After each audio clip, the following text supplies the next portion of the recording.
Okay, hello. My name is Jason Ross. I work with Mr. LaRouche's basement research team in Virginia.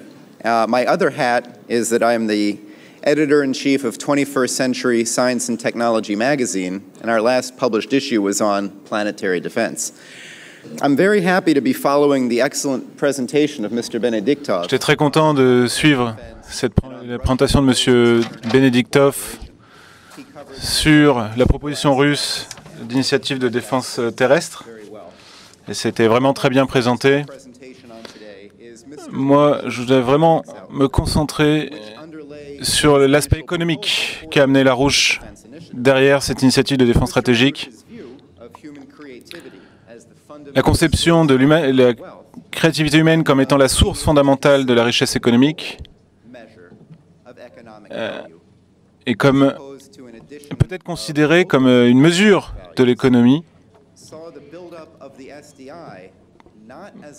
par distinction que de faire une addition d'outils de mesure locaux et de voir que l'IDS n'est pas simplement une question d'équipement technique, que ce n'est pas un fardeau et un coût, mais que c'est une source de grande croissance économique.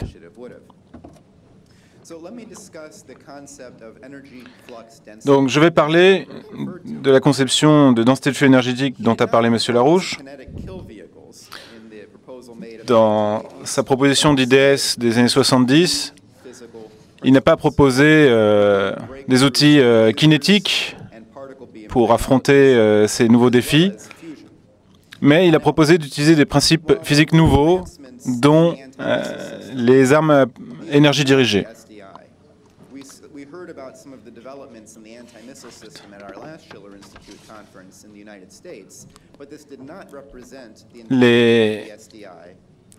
Aujourd'hui, le système antimissile développé par les États-Unis est à l'opposé de ce que nous proposons, qui, de surcroît, n'est pas seulement pour se protéger contre les systèmes antimissiles, mais c'est une coopération avec la Russie que nous proposons.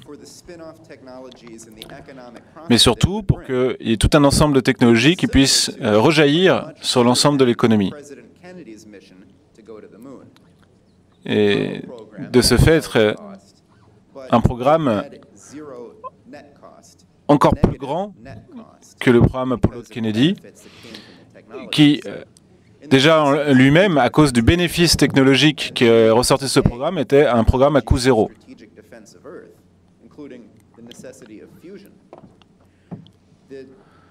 Donc, pour faire l'IDS, on a besoin de développer la fusion, et donc c'est une percée scientifique absolument fondamentale. Donc, qu'est-ce que l'énergie, la densité de flux énergétique? Il y a un problème lorsqu'on veut mesurer de manière égale différents processus. Par exemple, les économistes qui mesurent l'économie en termes de monnaie n'étudient pas l'économie en réalité. La même chose en physique. On mesure tout en unités d'énergie. Alors, l'énergie, ça existe, mais ça ne peut pas mesurer grand-chose en réalité. Et dans le concept de densité de flux énergétique, ce que l'on regarde, ce n'est pas la quantité des sources d'énergie, mais leur qualité. Et quand je parle de qualité d'énergie, je ne parle pas de la qualité comme, par exemple, une montre suisse, mais de qualité comme étant l'opposé de la quantité. Un scientifique qui étudie des roches, il utilise la masse, la densité, la température, la conductivité. Mais si il regarde un chien, il ne pourra pas voir la nutrition, le rythme cardiaque, les choses comme ça que verrait un vétérinaire. Et donc c'est la même chose pour les êtres humains. Si un biologiste, s'il n'a pas la conception de culture, il va essayer de soigner l'humanité, non pas en adressant les causes culturelles qui font les actions des hommes, mais d'un point de vue de leur biologie. Donc ça ne marche pas. La densité de flux énergétique est essentielle pour comprendre la question de la qualité dans l'énergie, la puissance.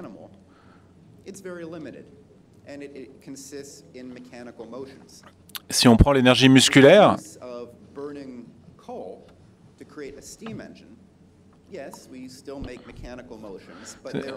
c'est un mouvement mécanique limité. Si on prend cela avec du charbon et de la vapeur, c'est aussi mécanique, mais c'est beaucoup plus puissant. Avec de l'énergie électrique, on peut mesurer par exemple en chevaux, si on veut, mais à un certain stade, on ne peut plus mesurer avec le même outil de mesure, parce qu'avec l'électricité, on peut faire des choses qu'on ne peut pas faire avec un cheval ou avec de la vapeur. Et c'est la même chose avec l'énergie de fusion. Si on développe la fusion,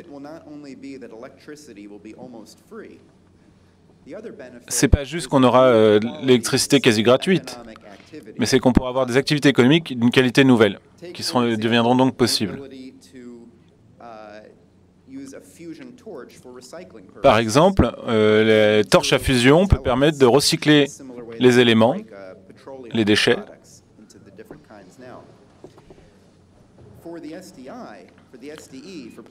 Pour l'IDS et la défense planétaire, nous avons besoin de la fusion. Parce qu'on ne va pas déplacer des astéroïdes avec des éoliennes ou avec des panneaux solaires. C'est pas ce genre de conception de l'énergie qui va nous sauver des astéroïdes.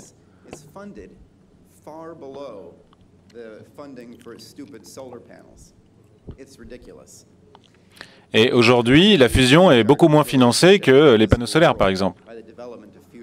Donc c'est idiot. Et le développement de l'énergie de fusion changera totalement notre rapport avec les matériaux.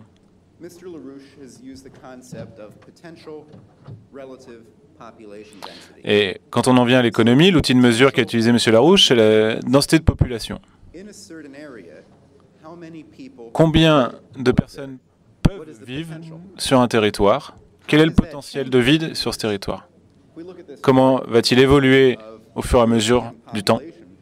Regardez par exemple ici sur cette mesure de la population européenne sur plusieurs milliers d'années. On voit un accroissement très grand du nombre de gens qui puissent vivre. Et c'est pas parce qu'ils font plus d'enfants. C'est parce qu'en tant qu'espèce, nous transformons l'organisation de la vie et nous devenons nous-mêmes presque quasiment une nouvelle espèce en créant une nouvelle plateforme de développement scientifique.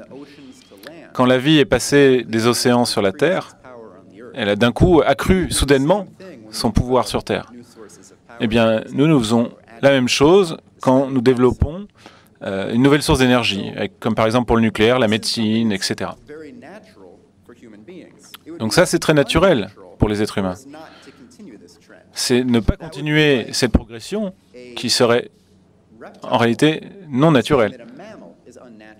Pour un reptile, un mammifère n'est pas naturel.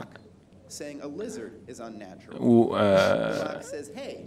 le caillou dirait que le lézard non plus n'est pas très naturel. Il ne bouge pas, alors que la pierre bouge pas, alors que le lézard bouge. Mais les lézards ne sont pas des cailloux, et les êtres humains ne sont pas des animaux. Donc, comparons les cultures aujourd'hui, comme on l'a dit avant. La Chine a des programmes très ambitieux pour aller sur la Lune, par exemple. La deuxième phase va mettre des hommes sur la Lune, et leur troisième phase, c'est de ramener des matériaux depuis la Lune, ce qui n'a jamais été fait. L'Inde aussi a envoyé une sonde sur la Lune. Ils ont envoyé aussi un satellite sur Mars. Il y a aussi des propositions russes sur la coopération dont nous avons parlé. Et un projet qui ne peut être qu'international et impliquant le civil et le militaire. Et aux États-Unis, la NASA a une mission pour mettre un homme sur un astéroïde en 2021. Mais c'est une blague, personne ne prend ça au sérieux. C'est quoi l'intérêt de se poser sur un astéroïde? Il faudrait peut-être des bottes nouvelles, parce qu'il n'y a tellement pas de gravité sur un astéroïde, que si vous éternuez, vous partez dans l'espace.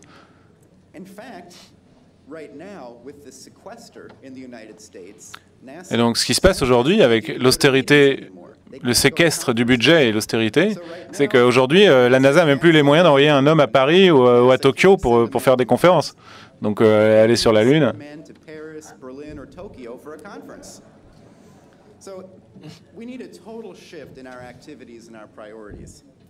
Donc, il faut complètement changer de priorité. Et il faut une révolution dans la manière dont on pratique la science. Le projet du basement de Larouche, qui a étudié toute l'histoire de la science depuis Kepler, en passant par Fermat, Leibniz, Gauss, Riemann, Einstein, Vernadsky. Et je vais vous montrer un des résultats de nos travaux, donc de l'équipe de recherche scientifique du LPAC, le basement. C'est peut-être difficile un peu à comprendre, mais vous allez voir. C'est une animation. Regardons d'abord.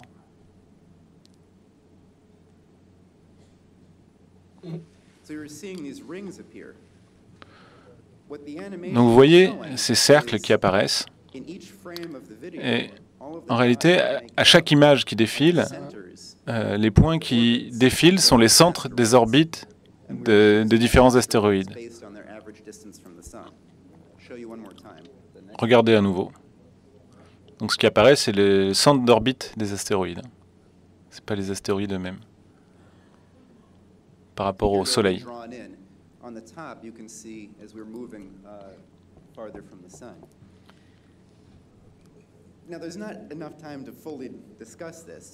Donc je n'ai pas vraiment le temps de rentrer en profondeur là-dedans, mais si on prend l'approche de Kepler et de Gauss, qu'il y a forcément une raison sur pourquoi l'univers est comme ça et pas autrement,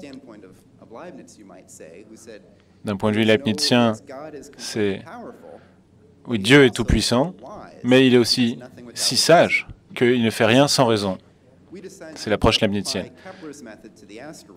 Et c'est la méthode que Kepler a aussi appliquée dans son travail sur les astéroïdes, de regarder la structure, le système des astéroïdes.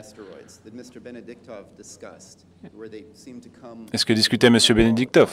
Que d'un coup on a l'impression qu'il y a plein d'astéroïdes.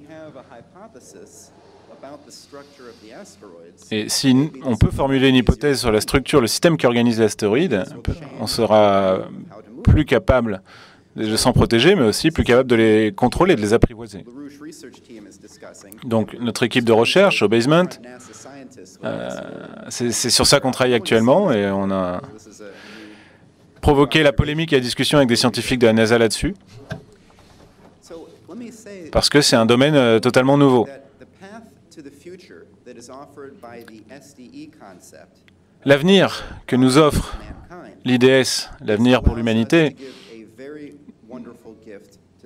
nous permettra de faire un très grand cadeau aux générations à naître. Et peut-être que dans 2 générations, il y aura les premiers colons sur Mars qui iront là-bas en 1 semaine grâce à des vaisseaux à fusion.